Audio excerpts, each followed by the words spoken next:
So for our next segment, we're talking about a very serious topic, which is the proliferation and intensification of targeting trans people by the Republican Party.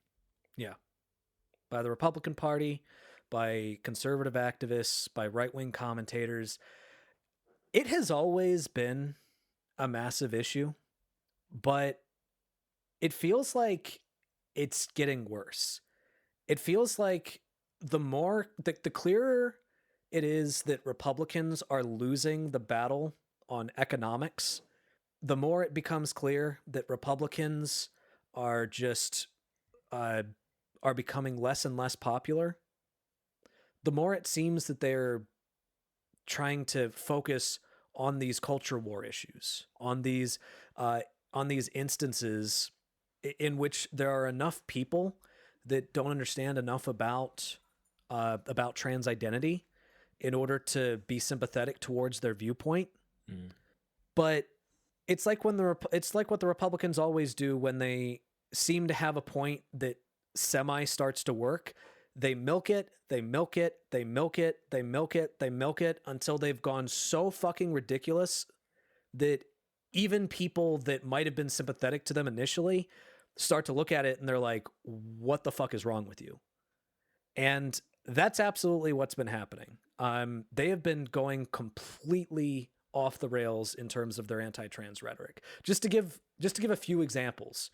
Michael Knowles, who is this crazy right-wing activist on the Daily Wire, gave a speech at CPAC in which he called for the eradication of transgender ideology, of the eradication of transgenderism. Yeah. And of course his justification, he went back when he tried to go back on it. His argument was, oh, well, I wasn't talking about the eradication of trans people. I was talking about transgenderism, the idea. Mm-hmm. And his argument is because I don't think that trans people exist. Yes. Right? Trans people just don't exist. Yep. Which, if that's your argument, you're a dumbass. Yeah. I mean, there's no other way to say it. You're a dumbass. Mm-hmm. They exist. They obviously exist. I mean, and that seems to be the big thing that a lot of these right-wing commentators have been trying to focus on. They've been trying to say that this is just some new ideology that a bunch of, horrible, evil, demonic adults are trying to push on children mm-hmm. in order to confuse them about their gender identity. Yeah. Another example of just absolutely insane rhetoric and just a horrific statement. Matt Walsh, who we've called out before on this show. Mm-hmm. In fact, we've called him out specifically on this issue before. He was talking about trans children. He was referring to trans children, and he said, quote, "For a parent to see this happen to a child, it is a fate worse than death. I would rather be dead than have that happen to my kids." Jesus. Fucking Jesus Christ. He said he would rather be dead than have a trans child. I feel so sorry for his children mm-hmm. if that is his attitude. If his attitude is so hateful towards an identity that they could potentially possess, I just cannot even fathom the feeling you must have.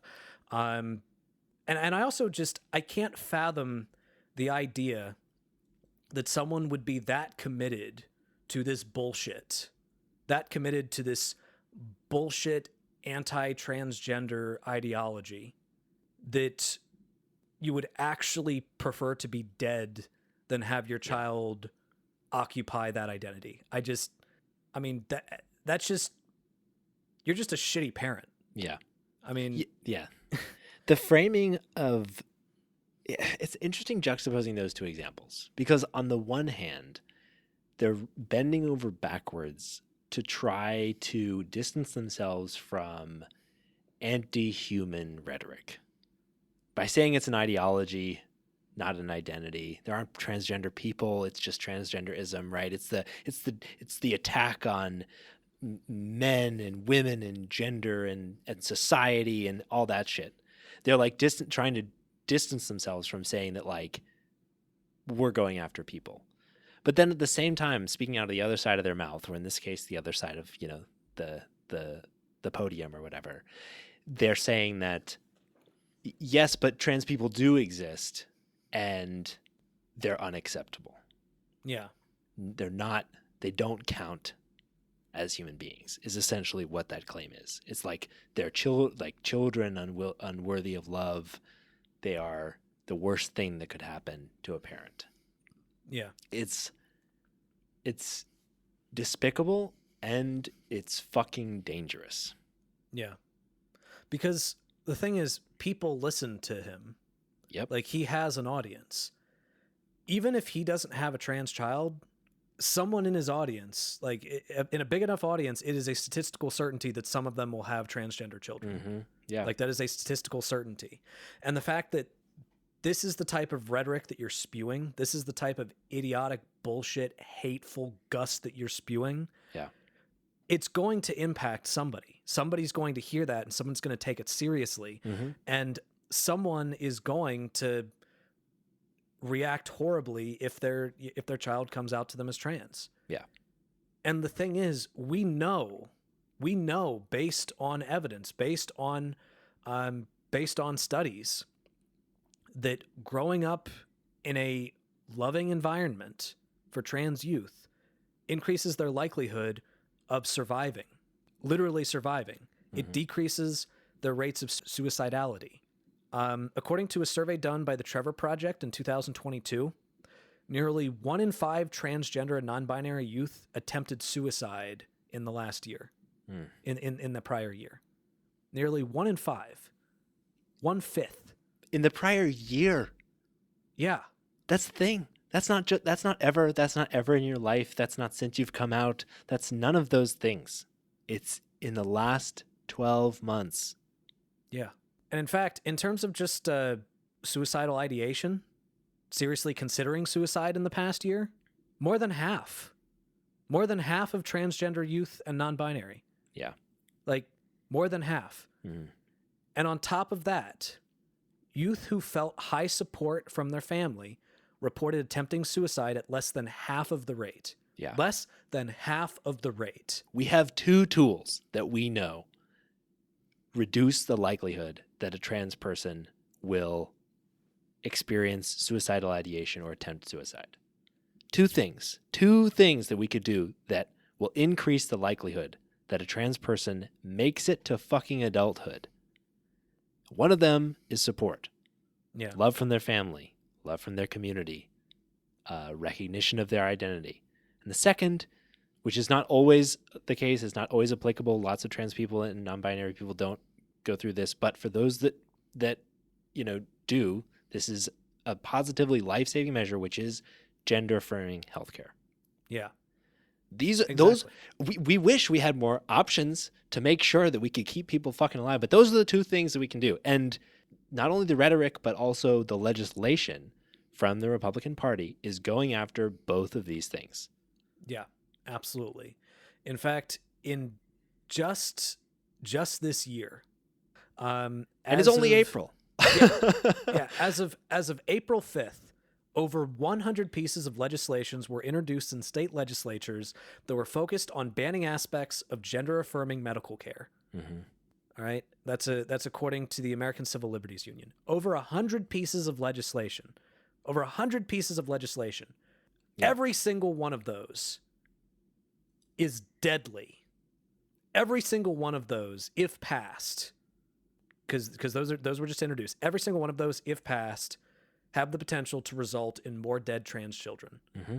All right, let's go ahead and quell some common talking points about gender affirming care real quick. I know that we've done this before, but I mean, the way I see it, if people are still making these stupid ass arguments, then keep taking your fucking medicine.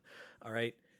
So first off, one of the earliest method of gender affirming healthcare isn't even medical. It's just therapy.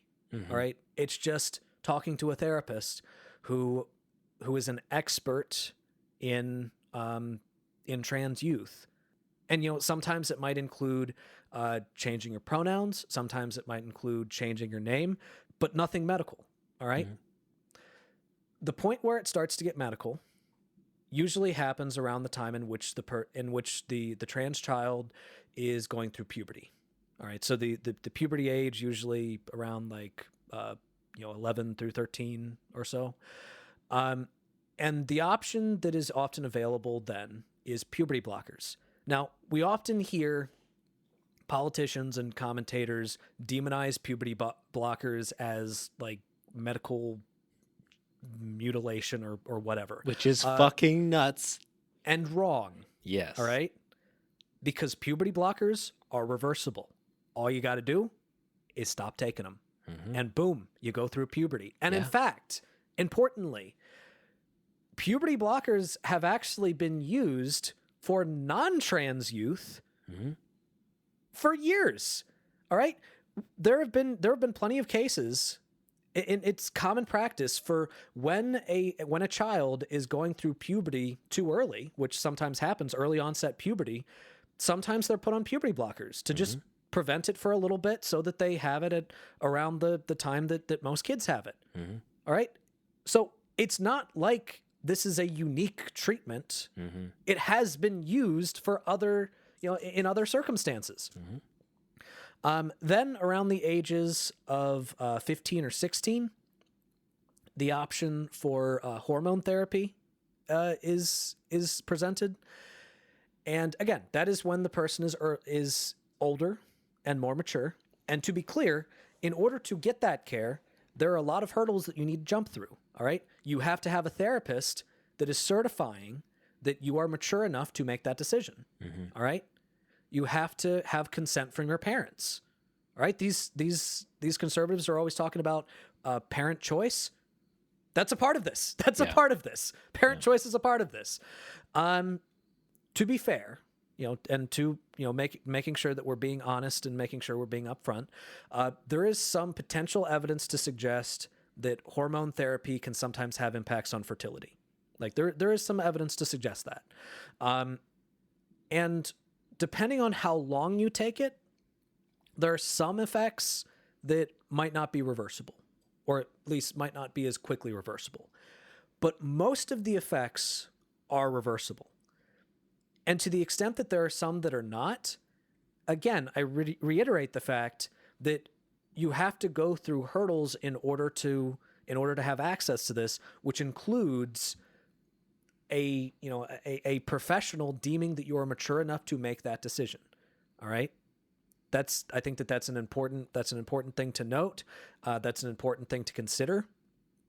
It's not like any kid can just one day decide, fuck it, I guess I'm a girl, and then go to CVS, grab hormones, and just start injecting. Which is the straw man. Estrogen Which is the straw man that they're trying to portray, right? The thing that this rhetoric is focused on is like all of these kids are being tricked into being another gender or non-binary as a result of these adults, and it's just a whim, and they're gonna regret it later. And like, I'm sorry, but that's just not borne out in the evidence.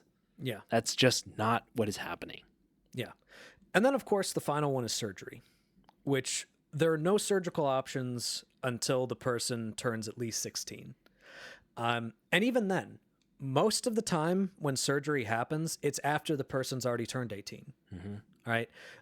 Usually the main examples of surgery under the age of 18 is usually top surgery, meaning if someone is a trans man, like a double mastectomy.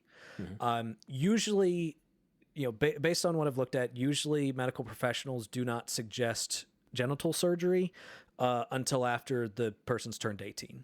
That's usually the case. So again, the straw man of some kid is going to go into a clinic and then ask like, hey, cut off my dick. That's just not gonna. That just doesn't just happen. not- That's it's not just how not it what's works. happening. It's a straw man. Yeah. It is a complete straw man. Yeah. The other thing that blows me away about this rhetoric is how obsessed the right is Yeah. with children's genitalia. That sounds like a straw man, but it's just what is happening. Like they're Yeah. talking about like checks to make sure that people who are competing in sports are not a Yeah. different biological sex than their expressed gender. Like they're What the actual fuck? and what blows my mind about this is not just that like they're obsessed with this topic, but that they're demonizing it to such an extreme extent. They're demonizing this people, and it's a minority of people, Yeah. right? It's not like to your point, Nathan. What they believe about this group is false and is a straw man, and there's no reason to be obsessed with the experiences of these children and the choices that they make about their lives and the choices that they make with their parents and all of those things. And that's just like focusing on the kid aspect. There's also no reason to be so obsessed with the adults here. And like, so because like these are extremely private and personal things, and because this is a small group of people, we're talking about like, according to a Pew Research study, 1.6% of U.S. adults are transgender or non-binary. Now, it is higher for people under 30. About 5.1% of adults under 30 are trans or non-binary. But we're talking about a minority of people making intensely personal, private decisions, and the Republicans are exceptionally focused on this, Yeah. which means that they are just demonizing this group. Yeah. There's no harm that's being caused. There's no impact to society. There's nothing here except fear mongering.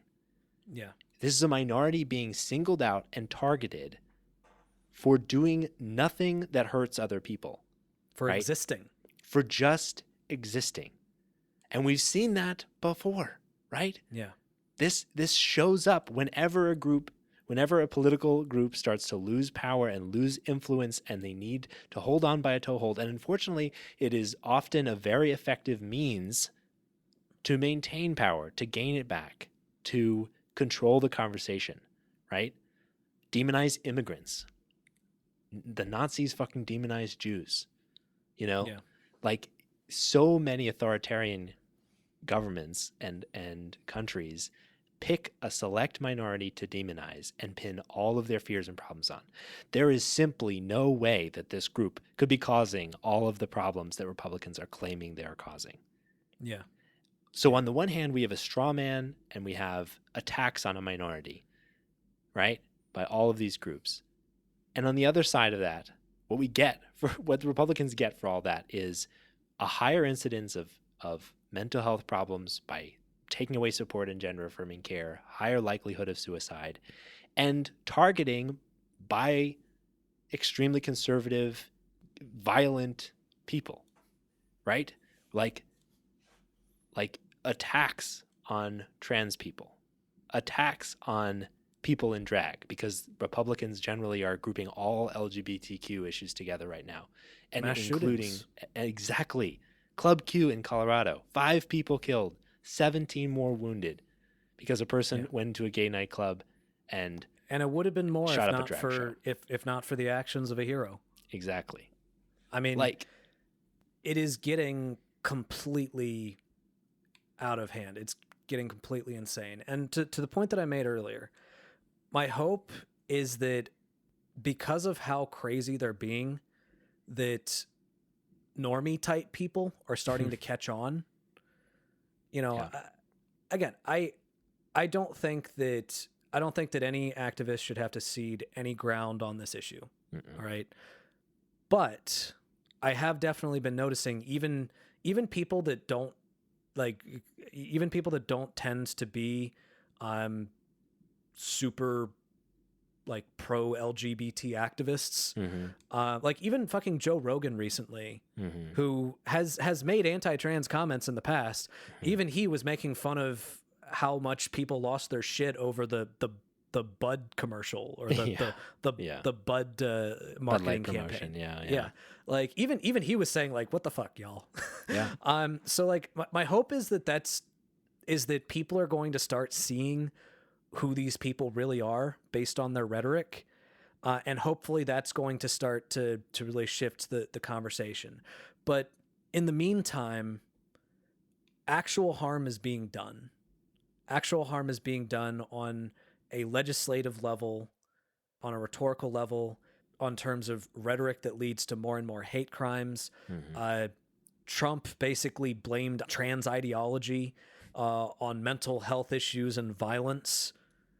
He said that he said that if he was elected, he would work with federal agencies to try to prevent the promotion of sex and gender transition at any age, not just for minors.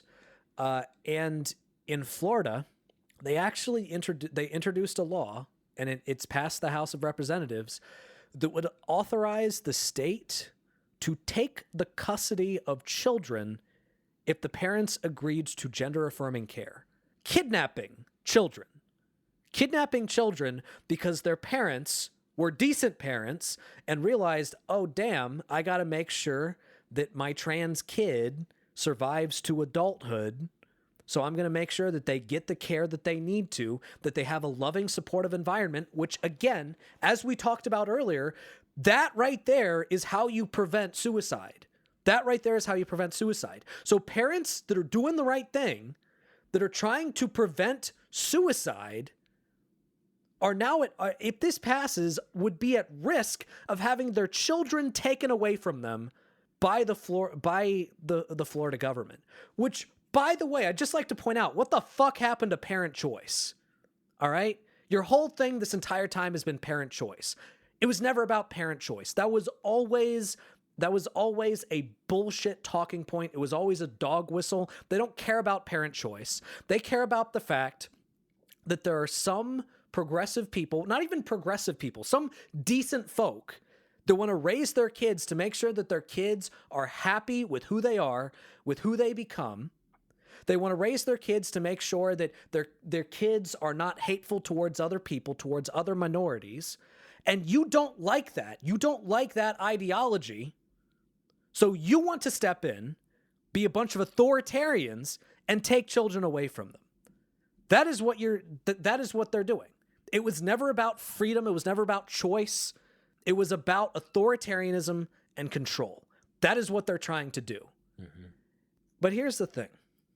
I want to end on a little bit more of a positive note, because part of the reason why we did this segment this week was because on my campus where I work, there was this horrific anti-trans political commentator who was coming to speak.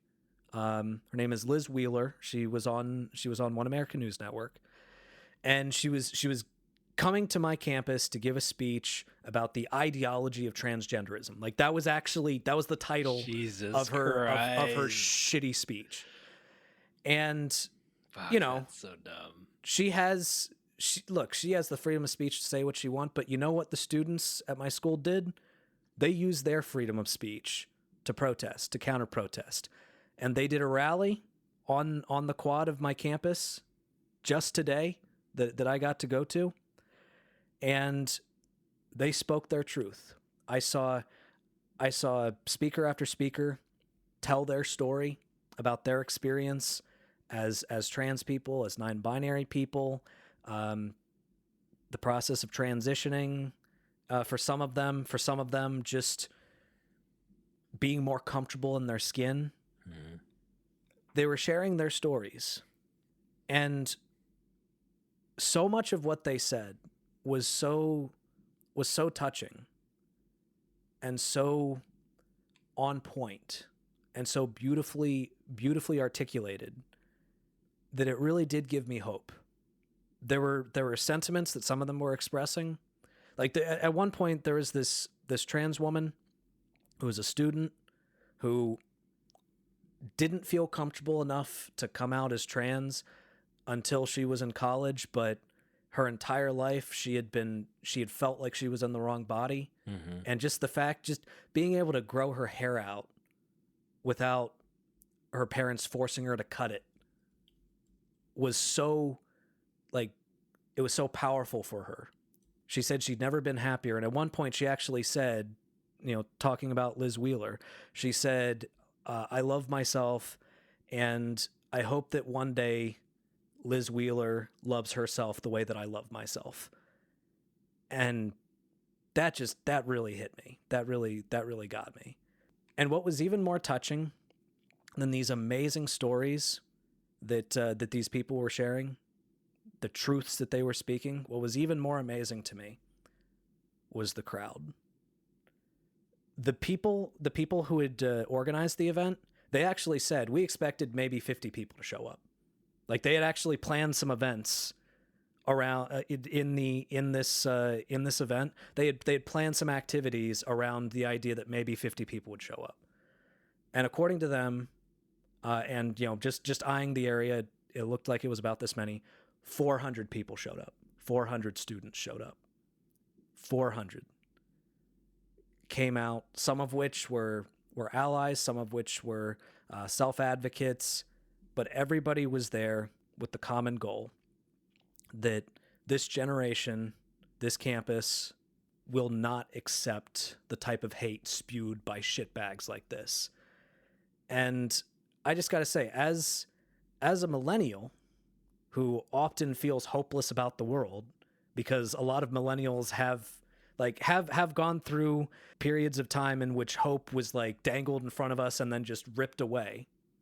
Like, as a millennial that often feels hopeless about the world, seeing this next generation of activists, advocates, people that care about tolerance, that care about justice, that care about making sure that everybody, whether they're like us or unlike us, whether they're trans or cis, that everybody feels comfortable with who they are, that everybody feels comfortable with living their life, with living their truth authentically and without judgment and without fear of violence.